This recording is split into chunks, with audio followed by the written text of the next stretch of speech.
রজনীগন্ধা ফুটবল ক্লাবের পক্ষ থেকে আপনারা ইতিমধ্যে জেনেছেন যে অসহায় নিরুপায় যারা আছে তাদের হাতে প্রতি বছর ইফতার পার্টির সাথে সাথে এমন একটা কিছু করার চেষ্টা করে যেন স্বাবলম্বী হয়। এবছর এই যে লিয়াকত সাহেব, যাকে আপনারা চেনেন, রজনীগন্ধা সুপার মার্কেটের রাস্তায় রাস্তায় যিনি অসহায় অবস্থায় খোঁড়ায় খোঁড়ায় চা বিক্রি করেন, কিন্তু হাত পাতেন না।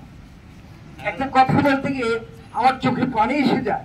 1-1.5 বছর আগে ওনাকে আমি দেখি কি যে ঘুরে ঘুরে যাচ্ছে, লাঠি নিয়ে হঠাৎ করে পড়ে গেছে, ওনার হাতে ফ্লাক্সটা ভেঙে গেছে। আমি ওদিন কেঁদেছি।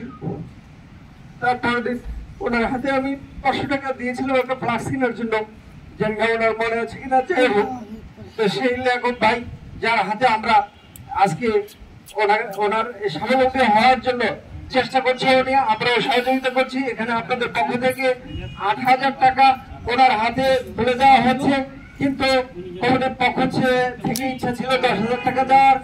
আমি আতাউর এই 2,000 টাকা ফিল আপ করে ওনাকে 10,000 টাকা ফেলে দিচ্ছি।